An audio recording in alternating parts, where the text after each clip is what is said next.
El país necesita un sector productivo comprometido que sea parte de la solución. Un sector privado robusto, productivo, competitivo, que adopte modelos de negocios inclusivos, que aporte al cierre de las brechas sociales y a la sostenibilidad ambiental, aprovechando todo el potencial que tiene Colombia. Esto supone dar un giro en los modelos de negocio de las empresas, en el modo en que retribuimos la inversión responsable y en cómo medimos el impacto positivo y negativo de la actividad económica en los derechos de las personas y la salud del planeta. Esto es lo que dice textualmente Naciones Unidas en su Agenda Común por Colombia como una de las recomendaciones impostergables si el país quiere acercarse al cumplimiento de los Objetivos de Desarrollo Sostenible para el año 2030. Pero cuando uno le da una mirada más profunda a lo que está pasando en nuestro sector privado, nuestro sector productivo, se da cuenta que ahí hay unas asimetrías, que buena parte del sector está cumpliendo hace rato con esto que pide Naciones Unidas. Pero hay una gran porción, especialmente conformada por las MIPYMES, que en este momento están luchando incluso por sobrevivir, sobre todo después de lo ocurrido con la pandemia y el estallido social. Hay asimetría en el sector para poder responderle a este reto de Naciones Unidas. Esa es nuestra conversación difícil de hoy. Soy Adriana Santa Cruz. Bienvenidos.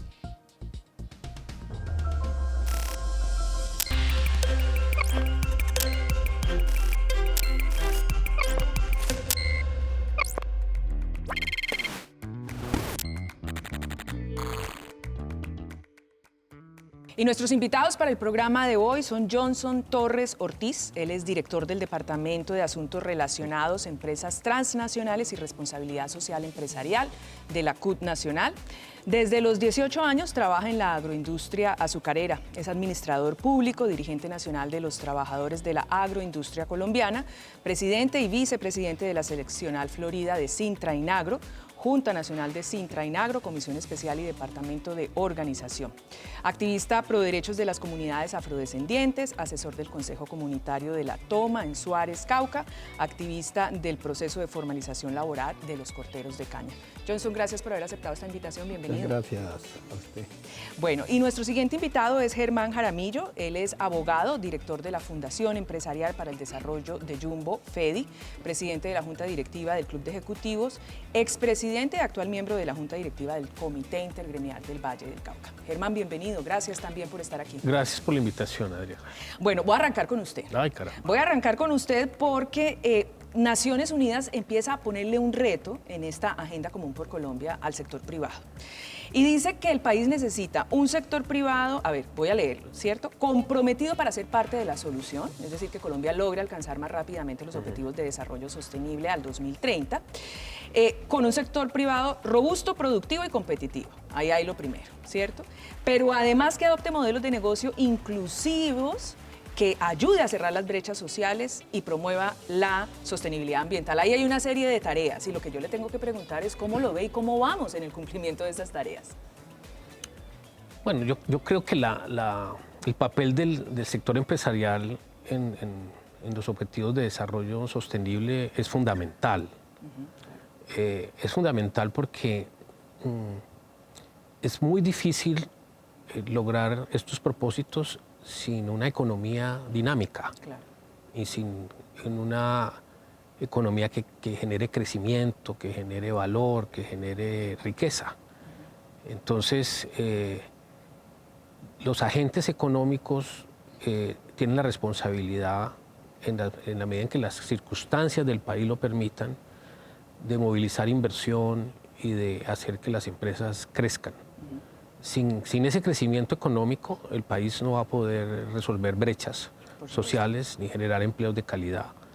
Y en esa medida, yo creo que las empresas que hay en Colombia, que es un tejido muy diverso, conformado por empresas nacionales, multinacionales, de todo tamaño, de todos los sectores, pues tienen unas asimetrías muy grandes, claro. Porque hay una actividad productiva en Colombia todavía en condiciones de informalidad muy grande, que no ha logrado, digamos, generar empleos formales que tengan protección social.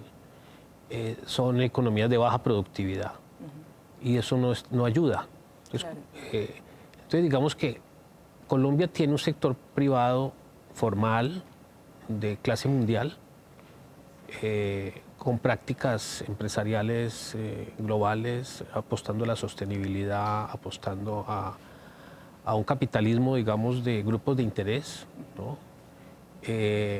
Y aportando a todos estos valores que hoy el mundo empresarial impulsa. Pero tenemos otro país que todavía está en una etapa muy temprana de desarrollo, con el cual pues hay que trabajar para que el país pueda lograr estas metas. Y supongo que después de la pandemia, pues el sector quedó bien golpeado y hubo unos que tenían el músculo financiero para sobrepasar y otros que definitivamente se quedaron, que es un poco lo que yo... Yo creo que la pandemia fue un golpe muy duro para el mundo, sí, en atrasar... incluso atrasar el cumplimiento de estos objetivos. El cumplimiento de los objetivos al 2030. Sí. Yo creo que la pandemia... Nosotros tuvimos, por ejemplo, en el caso del Valle del Cauca, 2 episodios igualmente seguidos, críticos. Es más, creo que el paro fue más crítico que la pandemia. Entonces, para el sector productivo y empresarial, sí. Pues yo diría que para la gente, para la población. Se cree que el paro es para afectar las empresas. Los paros no afectan las empresas. Los paros afectan a las personas. Bien, Johnson. Yo reacciono un poco frente a lo que dice Germán. Él dice, listo, frente a esta petición al menos que Naciones Unidas pone allí, hay algunas empresas que podrán cumplir, ¿cierto? Por su músculo financiero, por su capacidad global, porque están mucho más adelantadas, porque han tenido un desarrollo sostenido y hoy pueden estar, como bien lo decía fuera de cámara, en el índice Dow Jones, reportando sobre los indicadores de sostenibilidad, que son un pilar importantísimo, pero hay otras que están tratando de sobrevivir. Entonces yo digo, desde el sector sindical, ¿cuál es ese reclamo que se le hace al sector productivo, teniendo en cuenta este ecosistema, de que no todos estamos allá? Bueno, primero hay que hacer un análisis de cómo está el capitalismo en Colombia. O sea, porque pues... Y lo que encontramos es que en Colombia no se ha ni siquiera desarrollado el capitalismo. Esa es una particularidad. Y en eso es ¿por qué? Porque hoy tenemos una economía que en general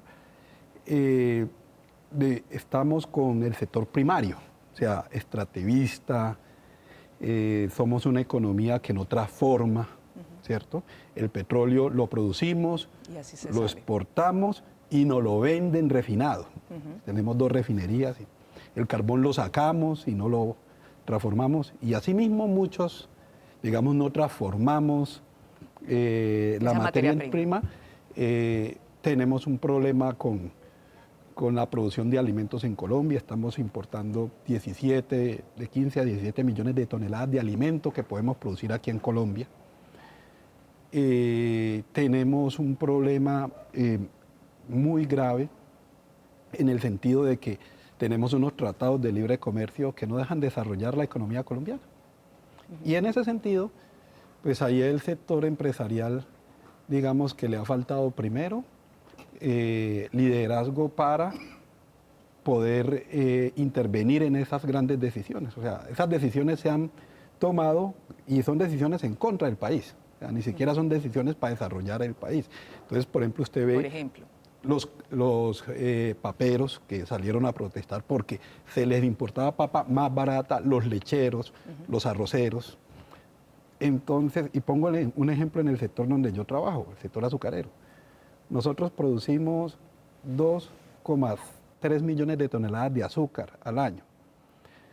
El país consume 1,6 millones de toneladas de azúcar, promedio. Y quedan 700.000 toneladas para exportar. Pero estamos importando azúcar. En Colombia, en el tema de la energía, producimos etanol, hay unas productoras de etanol, pero importamos etanol de Estados Unidos. Entonces, ¿cómo se va a desarrollar un país? ¿Cómo va a generar empleo? ¿Cómo el campesino va a tener si no tenemos un proyecto de país? Esa es una primera decisión que es macroeconómica. Entonces, ahí el primer reclamo al sector empresarial, que todos esos temas y en última terminan perjudicando al sector empresarial porque pues no puede competir, ¿cierto? Si vienen productos de otra parte y vienen subsidiados. Hay también una responsabilidad del Estado. Pero lo otro es el tema de la libertad sindical. De la libertad sindical. Colombia tiene una de las tasas de sindicalismo más bajas. estamos por el 3%, ¿cierto?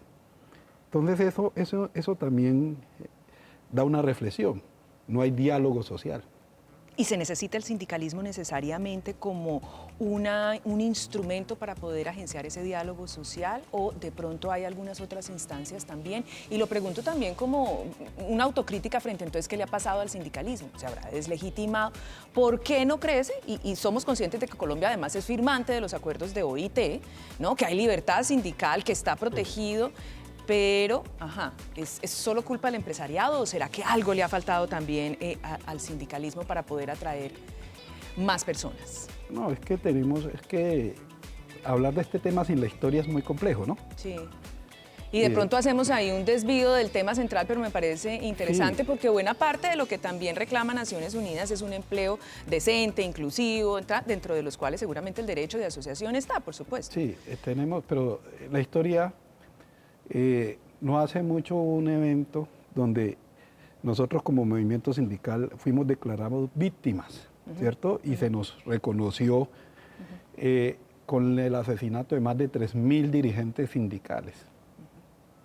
Yo no voy a profundizar a las razones que llevaron. Y ha avanzado Colombia en eso y entiendo un poco la historia y válido que lo traiga aquí. O sea, no es fácil desarrollar. O sea, entonces cuando usted tiene cuando en la historia de Colombia ha pasado eso, pues por lógica, muchos dirigentes, o sea, lo que en una parte de la historia lo que se creó fue una estigmatización y un miedo a ser dirigente sindical. Le pongo un ejemplo, cuando yo entré a hacer sindicalismo, mi familia... Qué susto, que cómo le ocurre. Y me acuerdo tanto una frase, me dijeron, usted es guerrillero. Imagínate, claro. O sea, usted está metido, o sea, porque obviamente, digamos, eso ahora en Colombia, pues... Ha avanzado un poco, pero tenemos un reto. Nosotros estamos planteando la formalización de los empleos. Es que hay un problema. Si no hay formalización y el diálogo, ¿por qué es importante? Porque si no hay diálogo social, pues muy sencillamente no hay cómo, o sea, hay una cosa que es vital, que es cómo tramitar las inquietudes de los trabajadores. Claro. Cómo los trabajadores pueden...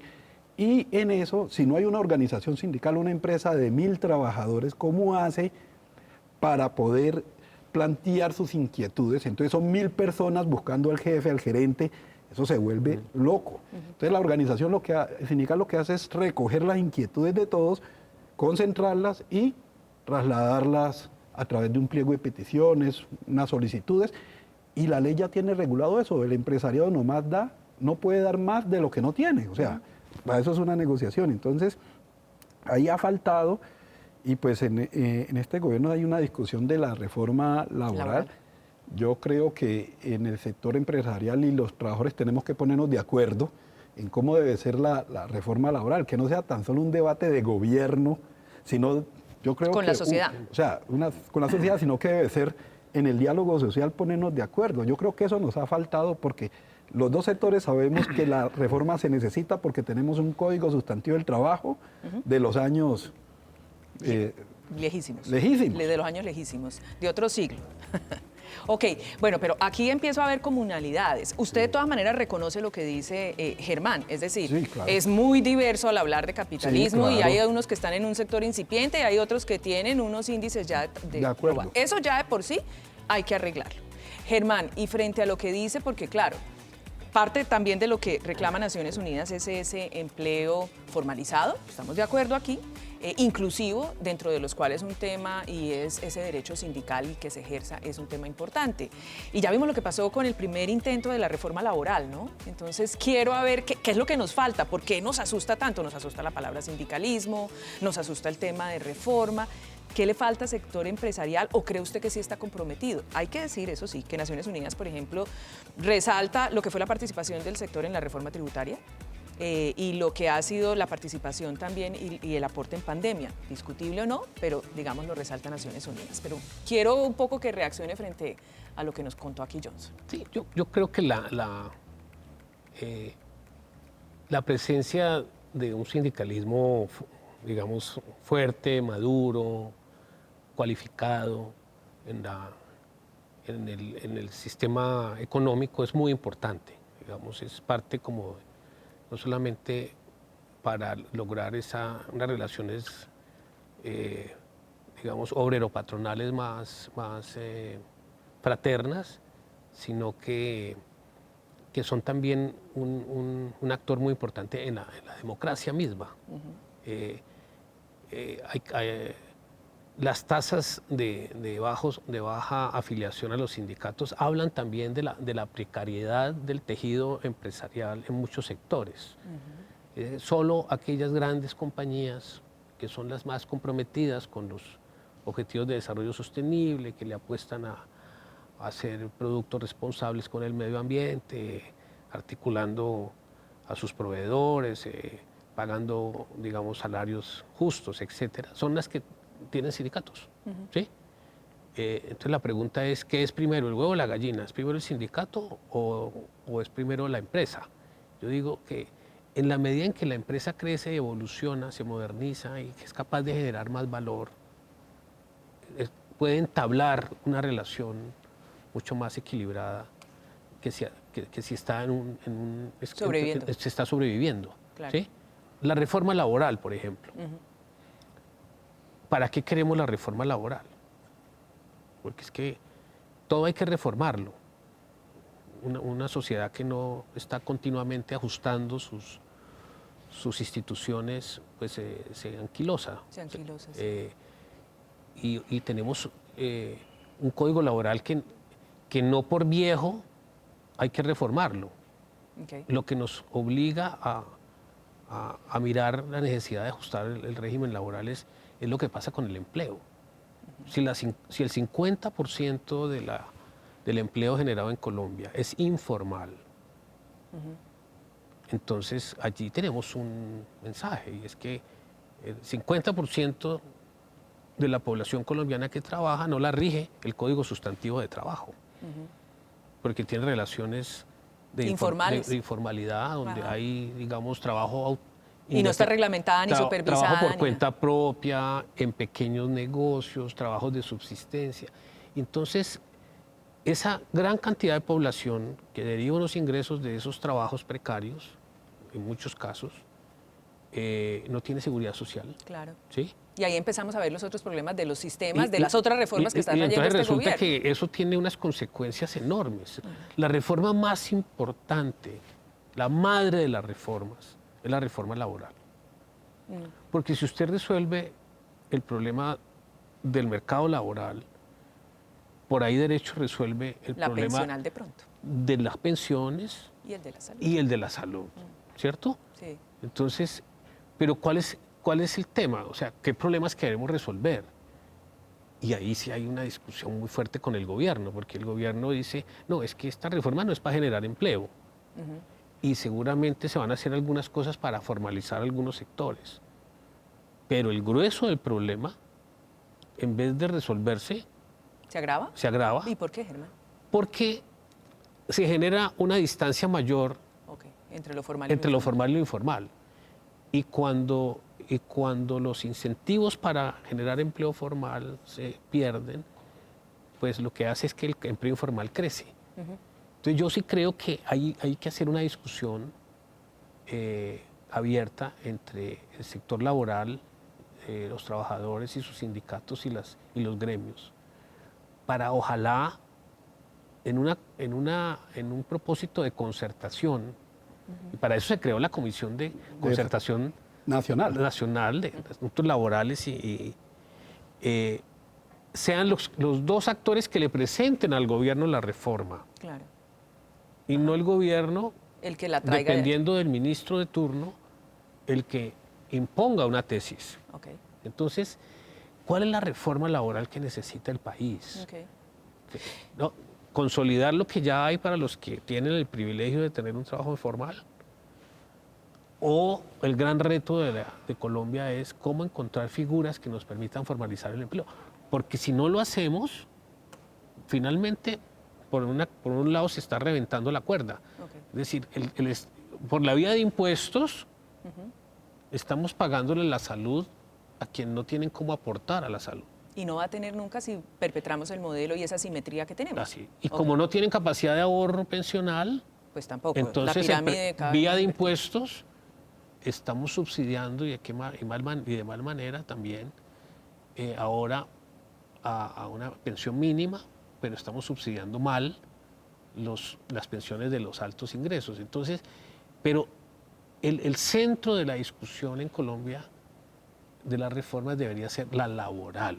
Okay. ¿Sí? Tiene Porque un de punto esa ahí. se derivan Las demás. las demás. Okay. Y en eso sí, yo acojo de El llamado de sí, sentarnos a hablar. Yo cojo que lo que falta en este diálogo no es el gobierno imponiendo sus tesis, sino un diálogo sincero, claro, con evidencia, con análisis de cuál es la reforma que necesita el país entre trabajadores y empresarios. Y ahí es clave, porque mire, cuando uno ve la pirámide de lo que propone este documento de Naciones Unidas, es un sector transformado, un sector productivo transformado, y la relación está con el Estado, pero claro, aquí lo que nos están planteando es y también con la sociedad. ¿Esto se está hablando en esas mesas? ¿Hay diálogo entre ustedes, entre los dos sectores para decir, venga gobierno, déjenos aquí, nosotros sacamos una propuesta y la elevamos? Y se los pregunto porque en otros programas, con otros temas, por ejemplo con el desarrollo rural, por ejemplo con el tema de una salida para las comunidades afros, han dicho lo mismo. Mire, es que déjenos construir desde el territorio, que es donde se conoce, y no desde un escritorio en Bogotá, a veces muy con ideologías y posiciones ideológicas. Bueno, obviamente estamos de acuerdo en que lo principal debe ser resolver el tema laboral. O sea, eso es lo principal, porque obviamente si se resuelve el tema laboral, si se resuelve la generación de empleo, pongo este ejemplo, si usted tiene una persona con un empleo formal, esa persona paga seguridad social, paga pensiones, o sea, y obviamente genera, digamos, recursos para que esos sistemas se sostengan, por así decirlo. Ahora bien, yo creo que debe haber, nosotros tenemos la legítima aspiración de mejorar nuestras condiciones. Claro.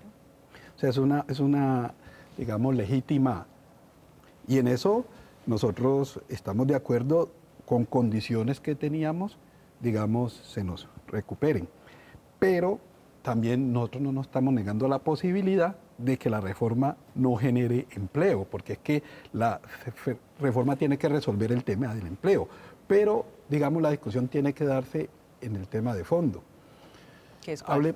Hablemos de las MIPI, de la economía. Es que si no tocamos el tema de la economía, el empleo no se va a poder generar, porque es que, digamos que esta es una fórmula que ya está inventada. Estados Unidos. Ajá. En Estados Unidos, ellos protegen su economía y sus empleos nacionales. O sea, usted a Estados Unidos no le puede importar cosas que ellos produzcan. Le voy a poner un ejemplo. Donald Trump tenía un tratado de libre comercio con China y cerró su economía porque China le estaba invadiendo y eso quebró a sus productores.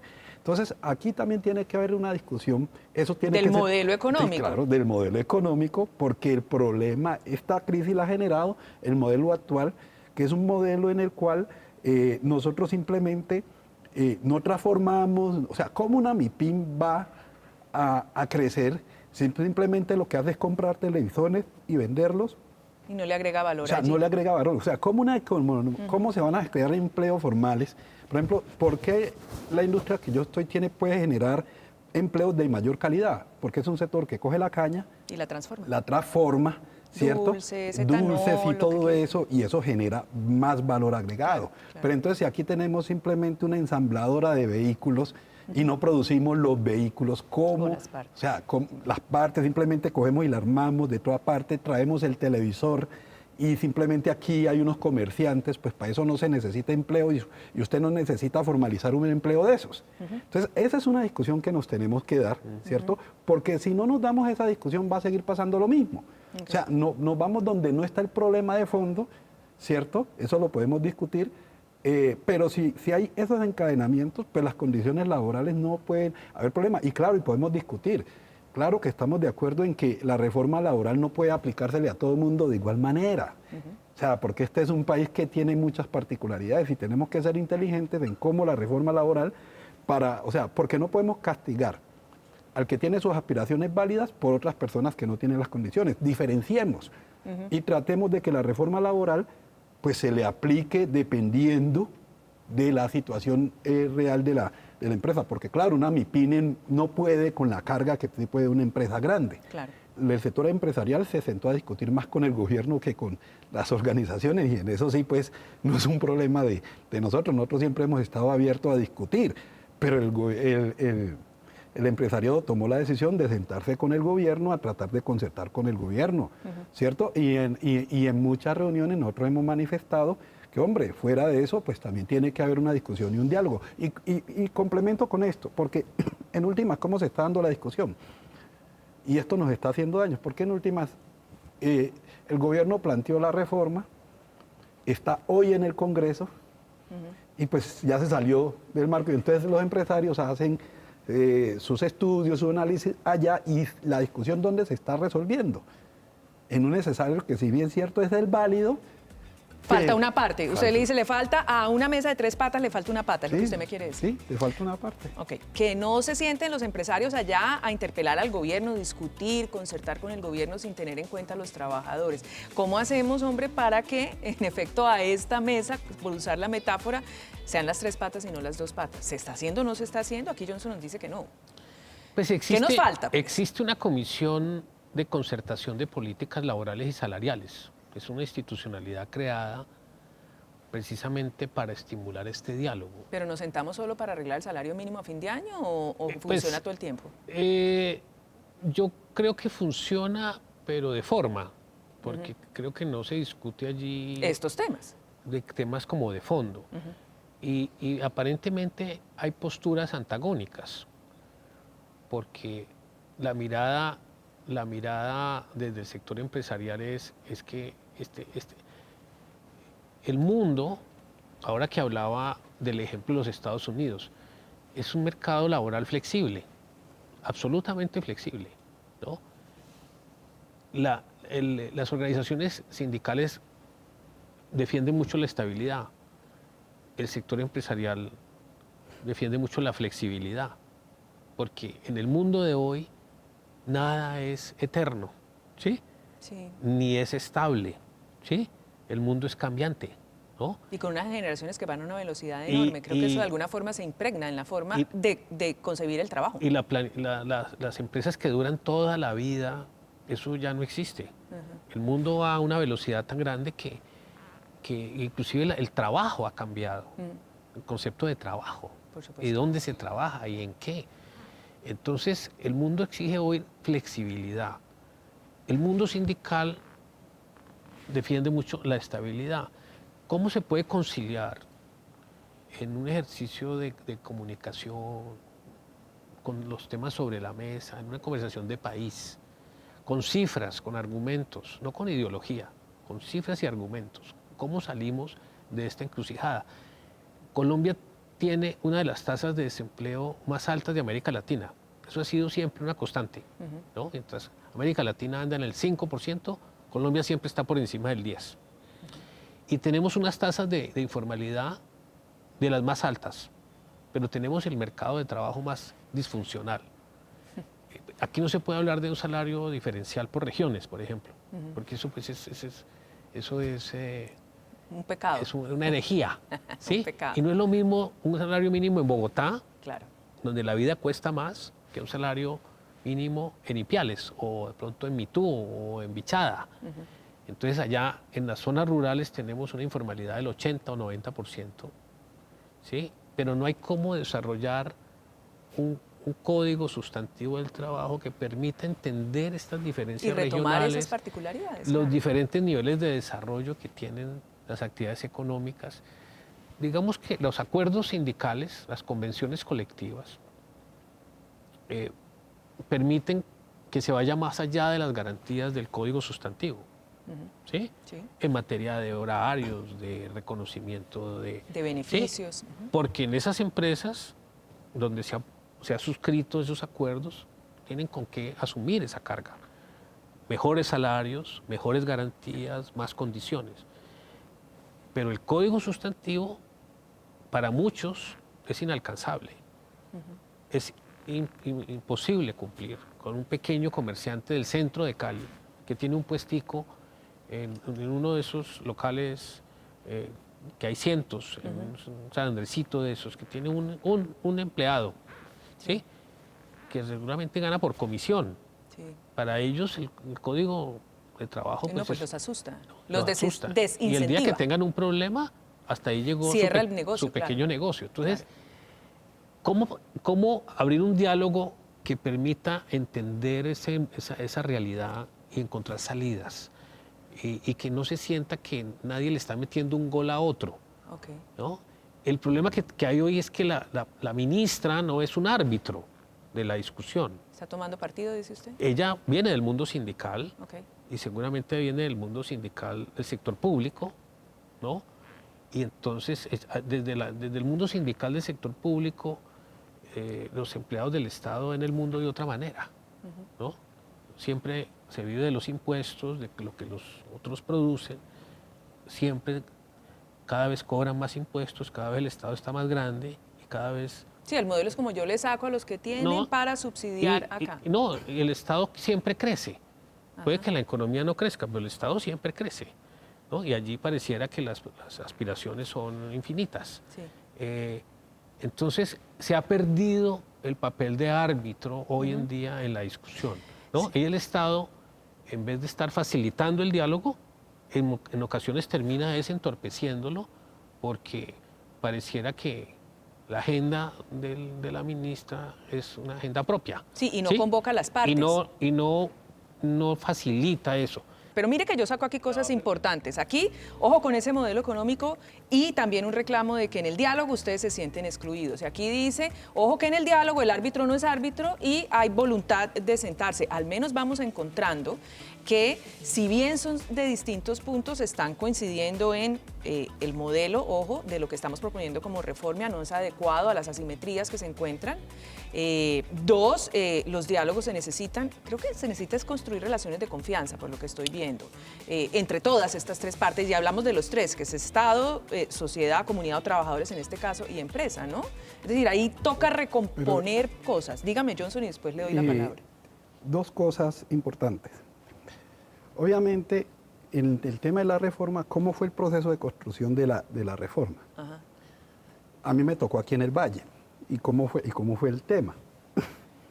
En ese tiempo, pues no era todavía Ejecutivo Nacional de la CUT. Nos citó el Ministerio del Trabajo y nosotros como trabajadores estuvimos en una mesa. Solitos ustedes Sí. con el ministerio. O sea, planteamos todo eso. El sector empresarial estuvo en otra mesa.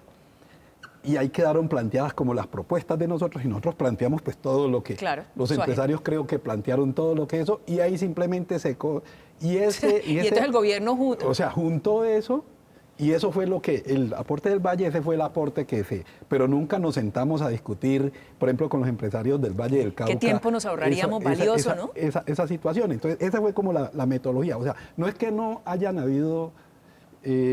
reuniones y procesos. consultas. Y consultas, sí, eso pasó. Sí, pero eso no es una reunión, es el gobierno preguntándole a usted en una mesa y a usted en otra mesa Claro. y él sacando las conclusiones y haciéndolo Y a entonces, letra. y en la comisión tengo entendido que hubieron muchas reuniones, pero yo acá estoy diciendo, pues tiene que ir mucho más allá, Claro. ¿cierto? Tiene que ir mucho más allá la conversación. Y el problema es que yo creo que estamos poniendo la discusión por donde no es. Pongo este ejemplo. La Constitución política tiene resuelto este problema, pero no ha habido voluntad política ni del gobierno, y aquí tengo que decirlo, le ha faltado también voluntad al sector empresarial de que comencemos a esta discusión. ¿Y en cuál artículo de la Constitución? El Estatuto del Trabajo, que es diferente a una reforma al Código Sustantivo del Trabajo. Eso es una diferencia abismal. De obviamente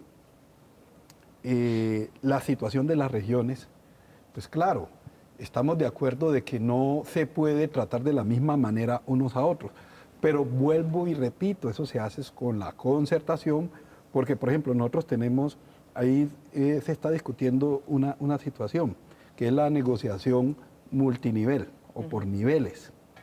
Entonces yo no entiendo, o sea, ese podría ser un acuerdo y un paso importante, porque la negociación multinivel... ¿Cómo es? A ver. La negociación multinivel no es una empresa... Solita con sus trabajadores. No, son negociaciones por rama. Wow. O sea, son negociaciones por rama. Sindicato de Industria. De se industria, llama. lo sé. Entonces, ¿qué pasa? Ese tipo de negociación, podemos ponernos de acuerdo en qué se negocia. O sea, por ejemplo, en esa negociación no se puede negociar El acuerdo de salario, porque una situación es de una empresa es distinta a la otra. Usted no puede plantear ahí, todos van a ganar eso en este sector. Pero sí puede negociar temas generales. ¿Cómo ¿Sí me entiende? Por ejemplo, poner, si hay el sector de las panaderías, un ejemplo. Ajá. Entonces usted pone unos criterios generales que le apliquen a todos. Es que hoy, ¿cuál problema tenemos? Que en una panadería una persona paga un salario, otra persona paga otro salario por la misma labor. Entonces no hay forma de regular esas cosas. Entonces deberíamos de ir avanzando, ¿sí me entiende? En esos temas, y eso es con el diálogo. Pero si ni siquiera hacemos el diálogo para ponernos de acuerdo, pues va a quedar el estigma, o sea, o la percepción que tienen los empresarios que queremos utilizar eso para...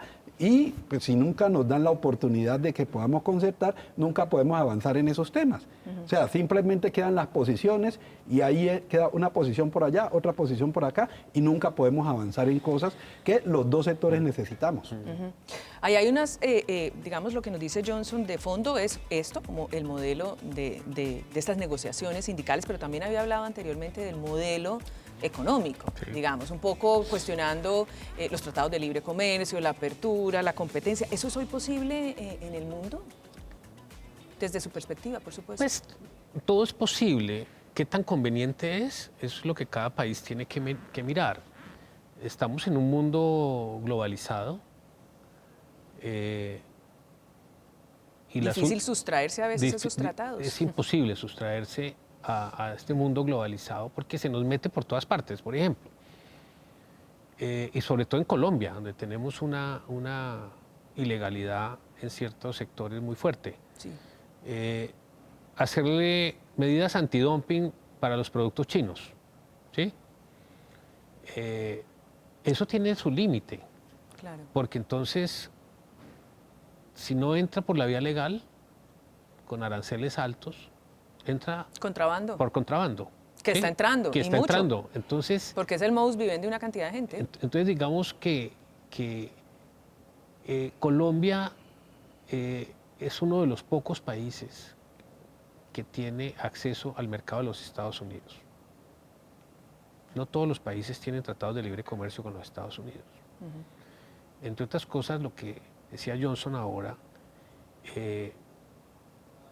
el expresidente Trump gana en parte la presidencia para recuperar los empleos perdidos por el exceso de apertura, por así decirlo, de la economía norteamericana. Sí, que se le llevaron cierta mano de obra a otros países. Pues no se la llevaron. No. Digamos que el mundo se globalizó y muchas factorías tienen en otro lado. Salía más conveniente producir en México, por ejemplo, que está ahí cerquita, por supuesto, y en China. Y difícilmente va a dejar de ser así. Y eso, claro, eso expandió la economía mundial en una década. Sin esa expansión, China seguiría siendo un país pobre, uno de los pobres más grandes del mundo y más pobre. Entonces, digamos que la economía y el libre comercio ha permitido que cientos de millones de personas en el mundo hayan salido de la pobreza. Cerrarse hoy no es tanto la solución. El problema es que no podemos partir, si queremos solucionar el problema, no podemos decir que como está planteado hoy, se puede solucionar el problema de la economía, como está planteado hoy el modelo.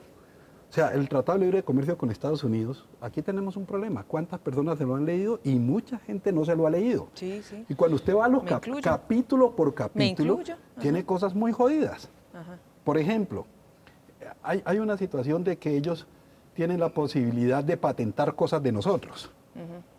Y tiene una cantidad de condiciones que para usted poder exportar, ¿cierto? Hablando de la competitividad, es muy difícil exportar porque las trabas que hay allí. Las trabas que tiene para usted poder son muy difíciles. Y lo otro, tienen una cosa que nosotros no tenemos. El Estado subsidia a sus agricultores, subsidia su producción. Entonces, claro, un producto y las condiciones del agricultor. El agricultor se le daña su cosecha en Estados Unidos y no se preocupe porque el Estado le subsidia la ganancia y no quiebra. Acá vaya usted tenga un cultivo de plátano. Llegó una ola invernal y ¿qué le pasa? Sí, quedó endeudado y quebrado. Entonces, yo lo que a donde yo... O sea, hay asimetría en los tratados. Sí. Lo cual es muy difícil porque uno se sienta con Estados Unidos y cuáles son las condiciones allí que uno impone. Que no tenemos que relacionarnos, no tenemos que relacionarnos. El tema es que tenemos un mercado muy grande.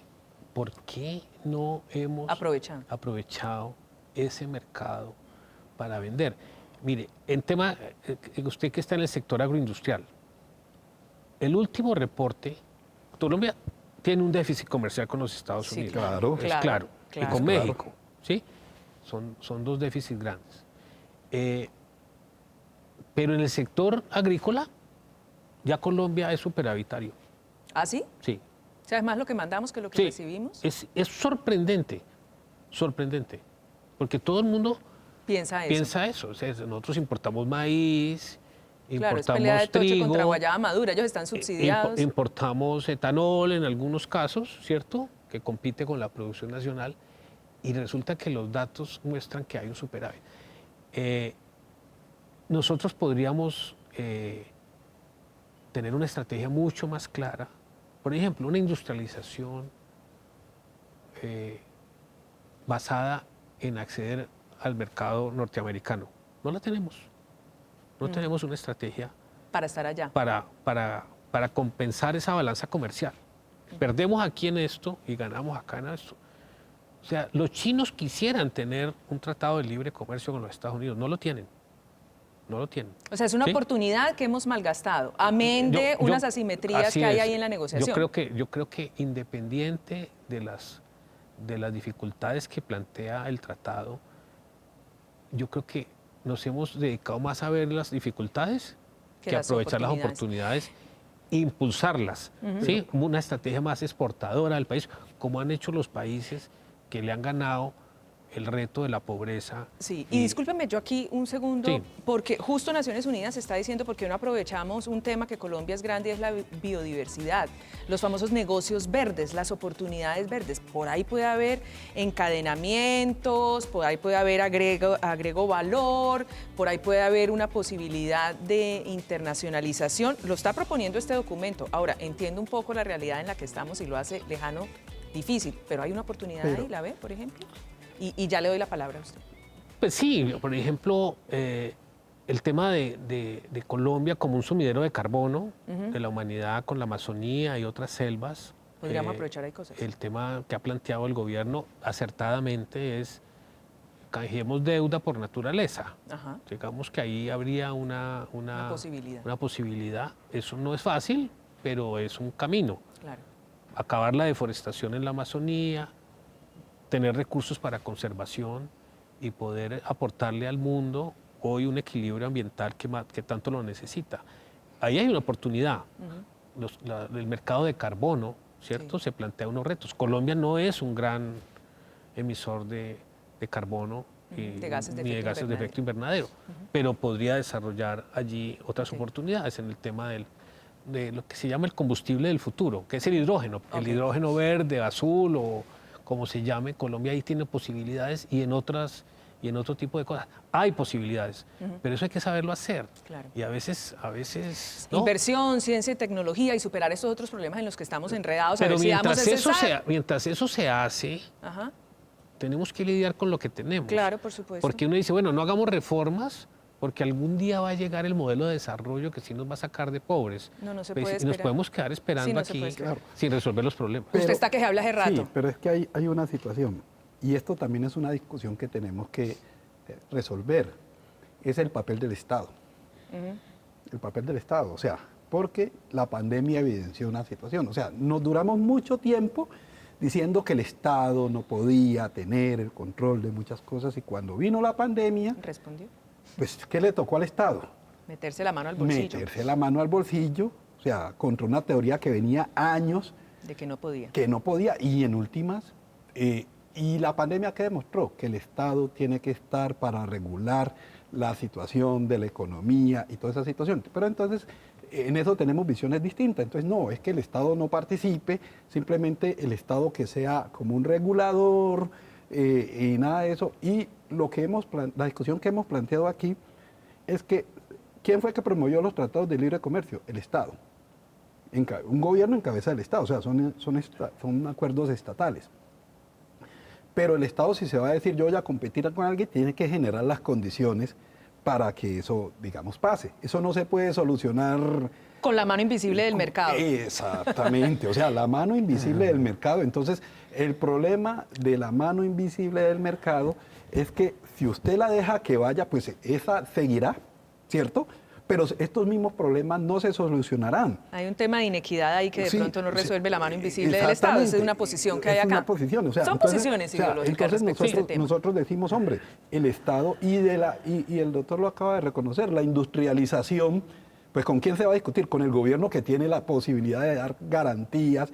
Y además, ¿por qué? Porque eso no está, esa inversión en infraestructura, en vías, en condiciones tributarias favorables, y eso es intervención estatal. Claro. Entonces tenemos que mirar, si bien es cierto, el libre mercado, el intercambio es válido, pero tenemos que mirar hasta dónde y hasta dónde el Estado. Esa es una discusión que tenemos que concertar. Sí, yo creo que el Estado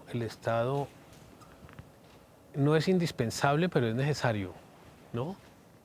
Y si el Estado no va a ayudar, es preferible que no estorbe, ¿no? Eso es un poco como... Dura tesis. Dura, ¿no? Dura tesis, Germán. Porque nosotros no es que no necesitemos Estado. Si te hay alguien que regule las relaciones, sobre todo cuando hay inequidad. Ni más grande. Nosotros necesitamos un mejor Estado. Okay. El problema de Colombia no es un problema de tamaño del Estado, sino de calidad de Estado. ¿Sí? Entonces,